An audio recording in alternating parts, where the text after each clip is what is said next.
ఓం శాంతి. ఈరోజు Murali date 5 March 2025. బాబా చెప్తున్నారు, మధురమైన పిల్లలు, సంతోషం వంటి ఔషధం లేదు. మీరు సంతోషంగా నడుస్తూ తిరుగుతూ విహరిస్తూ తండ్రిని స్మృతి చేస్తే పావనమవుతారు. ఈరోజు ప్రశ్న: ఏ కర్మ కూడా వికర్మగా అవ్వకుండా ఉండేందుకు యుక్తి ఏది? జవాబు: వికర్మల నుండి తప్పించుకునేందుకు సాధనం శ్రీమతము. తండ్రి ఇచ్చిన మొట్టమొదటి శ్రీమతం స్వయాన్ని ఆత్మగా భావించి తండ్రిని స్మృతి చేయండి. ఈ శ్రీమతంను అనుసరిస్తూ ఉంటే మీరు వికర్మజీతులుగా అవుతారు. ఓం శాంతి. ఆత్మీక పిల్లలు ఇక్కడ కూడా కూర్చుని ఉన్నారు. అలాగే అన్ని సేవా కేంద్రాల్లో కూడా కూర్చుని ఉన్నారు.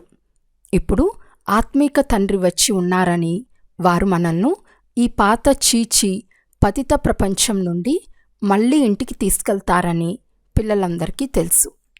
పావనంగా చేసేందుకే తండ్రి వచ్చారు. వారు ఆత్మలతోనే మాట్లాడతారు. ఆత్మలే చెవుల ద్వారా వింటాయి. తండ్రికి తమ సొంత శరీరం అయితే లేదు. అందుకే తండ్రి అంటున్నారు, ఈ శరీరం ఆధారంతో మీకు నా పరిచయంను ఇస్తాను. నేను ఈ సాధారణ శరీరంలోకి వచ్చి పిల్లలైన మీరు పావనంగా అయ్యేందుకు యుక్తి తెలుపుతాను. అది కూడా ప్రతి కల్పానికి ఒక్కసారి మాత్రమే వచ్చి మీకు యుక్తిని తెలిపిస్తాను. ఈ రావణ రాజ్యంలో మీరు ఎంతో దిగ్వితులై ఉన్నారు. మీరు రావణ రాజ్యంలో శోకవాటికలో ఉన్నారు. కలియుగాన్ని దుఃఖధామము అని అంటారు. సుఖధామాన్ని కృష్ణపురి, స్వర్గము అని అంటారు. అది ఇప్పుడు లేనేలేదు. ఇప్పుడు మనల్ని చదివించేందుకు బాబా వచ్చారని పిల్లలకు బాగా తెలుసు. తండ్రి చెప్తున్నారు, మీరు మీ ఇంట్లో కూడా పాఠశాలను తయారు చేసుకోవచ్చు. మీరు పావనంగా అవ్వాలి, ఇతరులను పావనంగా చేయాలి. మీరు పావనంగా అయితే మళ్ళీ ప్రపంచం కూడా పావనంగా అవుతుంది. ఇప్పుడిది భ్రష్టాచార పతిత ప్రపంచము. ఇప్పుడిది రావణుని రాజధాని. ఎవరైతే ఈ విషయాలను బాగా అర్థం చేసుకుంటారో వారు ఇతరులకు కూడా అర్థం చేయిస్తారు. తండ్రి కేవలం, పిల్లలు మీరు స్వయాన్ని ఆత్మగా భావించి తండ్రినైన నన్ను స్మృతి చేయండి, ఇతరులకు కూడా ఇలాగే అర్థం చేయించండి అని చెప్తున్నారు. తండ్రి వచ్చారు, నన్ను స్మృతి చేస్తే మీరు పావనంగా అవుతారని చెప్తున్నారు. ఇప్పుడు ఏ అసురి కర్మలు చేయకండి. మాయ మీతో చేయించే చీచీ కర్మలు తప్పకుండా వికర్మలుగా అవుతాయి. ఈశ్వరుడు సర్వవ్యాపి అని ఏదైతే అంటారో ఇది కూడా మాయ చేయించిన మొదటి వికర్మ. మాయ అన్ని విషయాల్లో మీ ద్వారా వికర్మల్ని చేయిస్తుంది.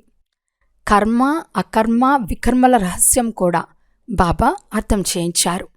శ్రీమతంను అనుసరించి అర్ధకల్పం మీరు సుఖాన్ని అనుభవిస్తారు. ఆ తర్వాత అర్ధకల్పం మళ్ళీ రావణుని మతంను అనుసరించి దుఃఖంను అనుభవిస్తారు. ఈ రావణ రాజ్యంలో మీరు చేస్తే భక్తి వలన క్రిందకి దిగుతూ వచ్చారు.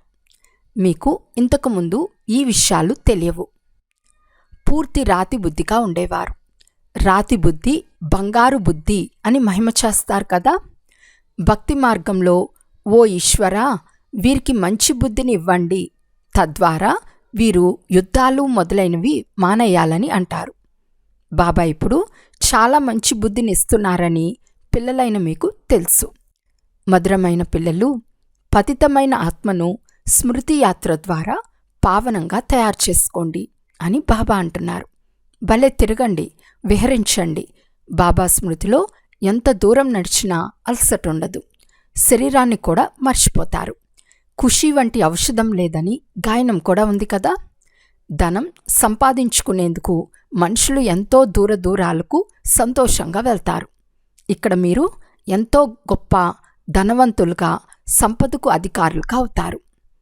ఇక్కడ మీరు ఎంతో గొప్ప ధనవంతులుగా, సంపదకు అధికారులుగా అవుతారు.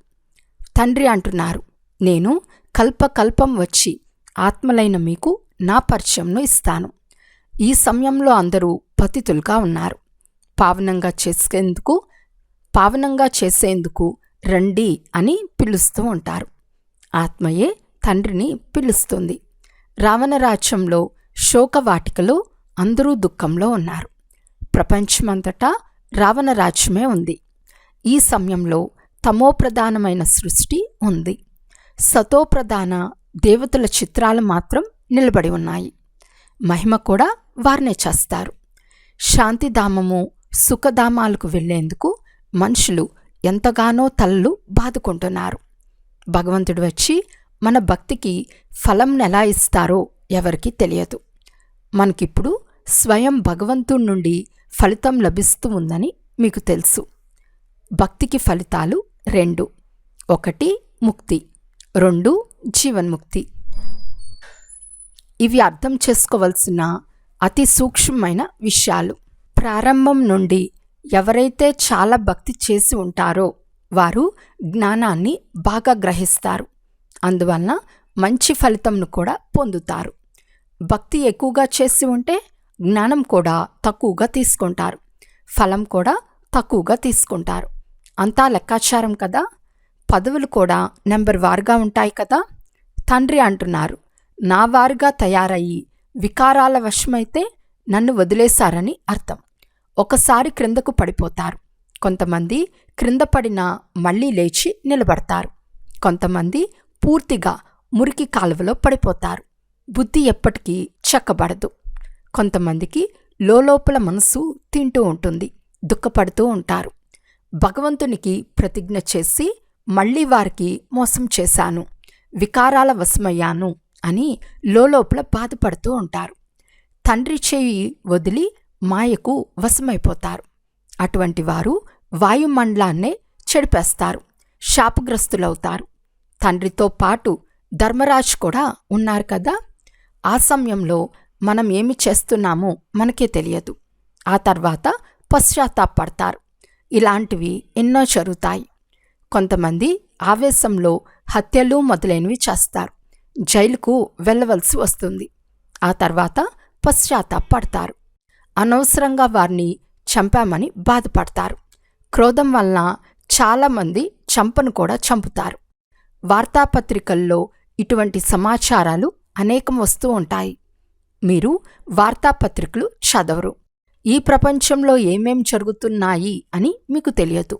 రోజులు గడిచే కొలది పరిస్థితులు చెడిపోతూ ఉంటాయి. మెట్లు దిగే తీరాలి. ఈ డ్రామా రహస్యం అంతా మీకు తెలుసు. మనం బాబానే స్మృతి చేయాలని మీ బుద్ధిలో ఉంది. రిజిస్టర్ చెడిపోయే ఎలాంటి చీచీ పనులు చేయరాదు. తండ్రి చెప్తున్నారు, నేను మీ టీచర్ను కదా. టీచర్ వద్ద విద్యార్థుల చదువు, నడవడికల రికార్డ్ ఉంటుంది కదా. కొందరి నడవడిక చాలా బాగుంటుంది, కొంతమందిది సాధారణంగా, కొంతమంది నడవడిక పూర్తిగా చెడిపోయి ఉంటుంది. నెంబర్ వారుగా ఉంటారు కదా. ఇక్కడ ఈ సుప్రీం తండ్రి కూడా ఎంతో ఉన్నతంగా చదివిస్తున్నారు. వారికి కూడా ప్రతి ఒక్కరి నడవడిక తెలుసు. మీకు మీరు కూడా మాకు ఈ అలవాటు ఉంది, దీనివల్ల ఫెయిల్ అవుతాము అని తెలుసుకోగలరు. తండ్రి ప్రతి విషయాన్ని స్పష్టంగా అర్థం చేస్తారు. చదువును పూర్తిగా చదవకపోతే ఎవరికైనా దుఃఖంనిస్తే దుఃఖీతులై మరణిస్తారు. పదవి కూడా భ్రష్టమవుతుంది. చాలా శిక్షలు కూడా అనుభవిస్తారు. మధురమైన పిల్లలు, మీ భాగ్యాన్ని, ఇతరుల భాగ్యాన్ని తయారు చేయాలి అంటే దయాహృదయపు సంస్కారాన్ని ధారణ చేయండి. తండ్రి దయాహృదయులైనందున టీచర్గా మిమ్మల్ని చదివిస్తున్నారు. కొంతమంది పిల్లలు చాలా బాగా చదువుకుంటారు, ఇతరులను కూడా చదివిస్తారు. ఇందులో దయాహృదయులుగా అవ్వవలసి ఉంటుంది. టీచర్ దయాహృదయులు కదా. సంపాదనకు మార్గాన్ని, మంచి హోదా ఎలా పొందగలరో తెలుపుతారు. ఆ చదువులో అనేక విధములైన టీచర్లు ఉంటారు. ఇక్కడ ఉండేది ఒకే ఒక టీచర్. చదువు కూడా ఒకే ఒకటి.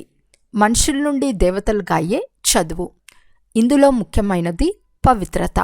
అందరూ పవిత్రతనే కోరుకుంటారు. తండ్రి ఏమో దారి చూపుతున్నారు. కానీ అదృష్టంలో లేకుంటే పురుషార్థం ఏం చేయగలరు? అధిక మార్కులు సంపాదించుకునే కోరికే లేకుంటే టీచర్ ఏం చేస్తారు? వీరు బేహద్ టీచర్ కదా. తండ్రి అంటున్నారు, మీకు నేను తప్ప సృష్టి ఆది మధ్యాంతాల చరిత్ర భూగోళాలను ఎవ్వరూ అర్థం చేయించలేరు. మీకు ప్రతి బేహద్ విషయాన్ని గురించి అర్థం చేయించబడుతుంది. మీది బేహద్ వైరాగ్యం. పతిత ప్రపంచ వినాశనం, పావన ప్రపంచ స్థాపన జరుగునప్పుడు ఈ బేహద్ వైరాగ్యం మీకు నేర్పించబడుతుంది. సన్యాసులు నివృత్తి మార్గానికి చెందినవారు. వాస్తవానికి వారు అడవుల్లో ఉండాలి. మొట్టమొదట ఋషులు, మునులు మొదలైన వారు అడవుల్లో ఉండేవారు. వారికి సతోప్రధాన శక్తి ఉండేది. అందువలన మనుషులను ఆకర్షించేవారు. వారి కుటీరాలు ఎక్కడున్నా అక్కడికి వెళ్ళి భోజన సదుపాయాలు చేసి వచ్చేవారు. సన్యాసులకు ఎప్పుడూ మందిరాలు కట్టించరు. మందిరాలు ఎల్లప్పుడూ దేవతలకే నిర్మిస్తారు. మీరు ఎలాంటి భక్తి చేయరు, మీరు యోగంలో ఉంటారు. సన్యాసుల జ్ఞానమే బ్రహ్మతత్వాన్ని స్మృతి చేయటం. బ్రహ్మతత్వంలో లీనమవుతామని అనుకుంటారు. కానీ తండ్రి తప్ప అక్కడకు ఎవ్వరూ తీసుకెళ్లలేరు. తండ్రి వచ్చేది సంగమ యుగంలోనే. తండ్రి వచ్చి ఆది సనాతన దేవీ దేవతా ధర్మంను స్థాపన చేస్తారు. మిగిలిన అన్ని ధర్మాల ఆత్మలు వాపస్ వెళ్ళిపోతారు. ఎందుకంటే మీకు నూతన ప్రపంచం కావాలి కదా. పాత ప్రపంచానికి సంబంధించిందేది ఉండరాదు. మీరు మొత్తం విశ్వం అంతటికి రాజులుగా అవుతారు. మన రాజ్యం ఉన్నప్పుడు మొత్తం విశ్వంలో మనమే ఉండేవారము. ఇతర ఖండం ఏది ఉండేది కాదు. అక్కడ భూమి చాలా ఎక్కువగా ఉంటుంది. ఇక్కడ భూమి ఎంత ఉన్నా సముద్రంను ఎండగట్టి భూమిని తయారు చేస్తూ ఉంటారు. ఎందుకంటే జనాభా పెరుగుతూ ఉంటుంది. సముద్రాన్ని ఎండపెట్టడం మొదలైనవి విదేశాల వారి నుండి నేర్చుకున్నారు. బొంబాయి మొదట ఎలా ఉండేది, మళ్ళీ అలాగే అవుతుంది. బాబా అనుభవం ఉన్నవారు కదా. భూమి కంపిస్తుందనుకోండి, లేక రోకటి లావు వర్షధారాలు కురుస్తాయనుకోండి, అప్పుడేం చేస్తారు? బయటకైతే రాలేరు. ప్రకృతి బీభత్సవాలు చాలా జరుగుతాయి. లేకుంటే ఇంత వినాశనం ఎలా అవుతుంది? సత్యుగంలో కేవలం కొంతమంది మాత్రమే భారతవాసులు ఉంటారు. ఈరోజు ఎలా ఉంది, రేపటి రోజు ఎలా ఉంటుంది, ఈ విషయాలన్నీ పిల్లలైన మీకు మాత్రమే తెలుసు. ఈ జ్ఞానం ఇంకెవ్వరూ ఇవ్వలేరు. తండ్రి అంటున్నారు, మీరు పతితులైపోయారు. అందువలన ఇప్పుడు నన్ను బాబా మీరు వచ్చి పావనంగా చేయండి అని పిలుస్తున్నారు. అందువలన తప్పకుండా వస్తాను. నేను వస్తే పావన ప్రపంచం స్థాపన జరుగుతుంది కదా. ఇప్పుడు బాబా వచ్చారని పిల్లలైన మీకు తెలుసు. బాబా ఎన్నో మంచి యుక్తులు తెలుపుతారు. భగవాను వాచ మన్మనా భవ. దేహ సహితం దేహ సంబంధాలన్నీ వదిలి నన్నొక్కరినే స్మృతి చేయండి. ఇందులోనే శ్రమ ఉంది. జ్ఞానమైతే చాలా సులభం. చిన్న బాలుడు కూడా వెంటనే గుర్తు చేసుకోగలడు. కానీ స్వయాన్ని ఆత్మగా భావించి తండ్రిని స్మృతి చేయండి, అది అసాధ్యము. పెద్దవారి బుద్ధిలోనే నిలబడి చాలదు. మరి చిన్నపిల్లలు ఎలా స్మృతి చేస్తారు? భలే శివబాబా శివబాబా అని అంటూ ఉంటారు. కానీ అంత తెలివి లేదు కదా. మనం కూడా బిందువే, శివబాబా కూడా బిందువే. ఇది స్మృతిలోకి రావటం కష్టమనిపిస్తుంది. యథార్థంగా స్మృతి చేయటం అంటే ఇదే. స్థూలమైన వస్తువు ఏదీ లేదు. తండ్రి అంటున్నారు, యథార్థంలో నేను బిందువును. అందువలన నేనెవరో, ఎలా ఉన్నానో అలా స్మృతి చేయాలి. ఇది చాలా కష్టం. వారేమో బ్రహ్మతత్వంను పరమాత్మ అని అంటారు. కానీ మనం పరమాత్మ ఒక బిందువని అంటాము. రాత్రికి పగలుకు ఉన్నంత తేడా ఉంది కదా. బ్రహ్మతత్వము అంటే ఆత్మలైన మనముండే స్థానము. వారు ఆ స్థానంనే పరమాత్మ అని అంటారు. బుద్ధిలో నేను ఆత్మను, బాబా సంతానాన్ని ఈ చెవులతో వింటున్నాను అని బుద్ధిలో ఉండాలి. బాబా ఈ నోటి ద్వారా నేను పరమాత్మను, అత్యంత పైన ఉంటాను, మీరు కూడా అక్కడే ఉండేవారు. అయితే మీరు జనన మరణాల్లోకి వస్తారు, నేను రాను.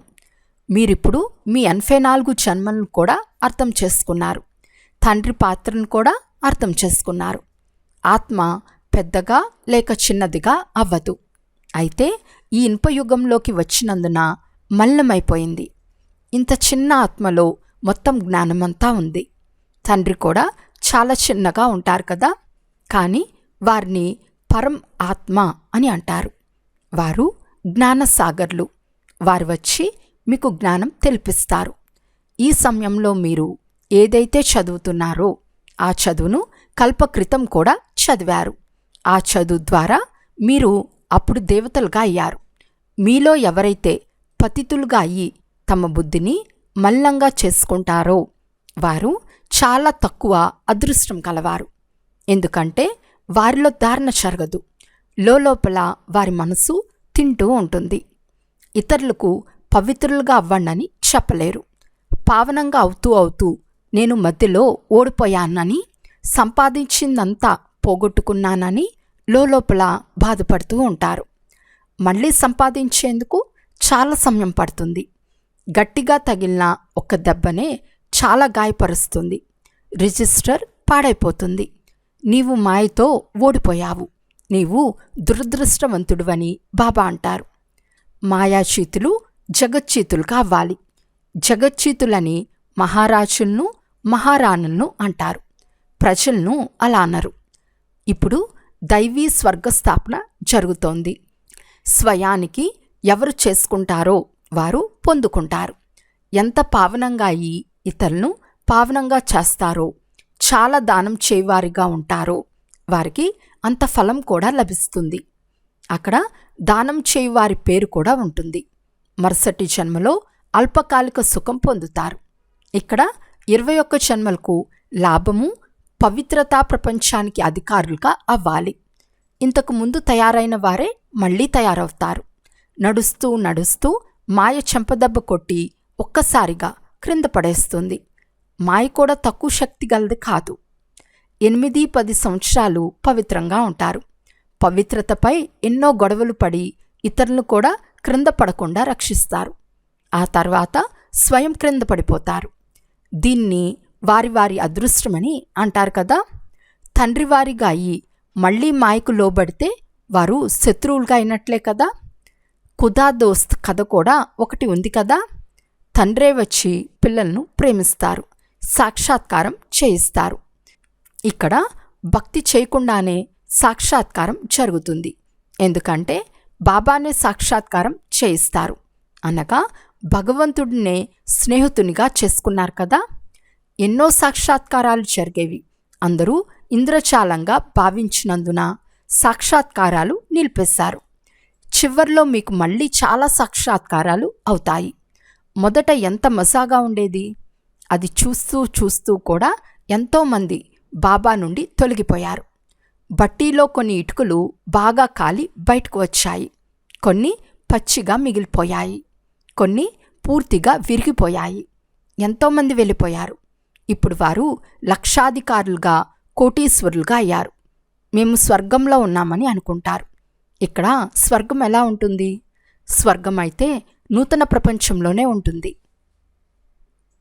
అచ్చా, మధురాతి మధురమైన అపురూపమైన పిల్లలకు మాతాపిత బాప్దాదాల ప్రియ స్మృతులు మరియు గుడ్ మార్నింగ్. ఆత్మీక పిల్లలకు ఆత్మీక తండ్రి నమస్తే.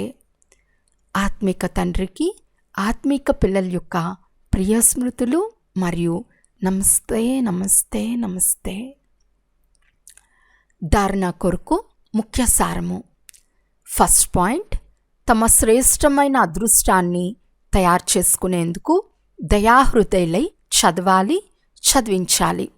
ఎప్పుడూ ఏ అలవాటుకు వశమై తమ రిజిస్టర్ను పాడు చేసుకోరాదు.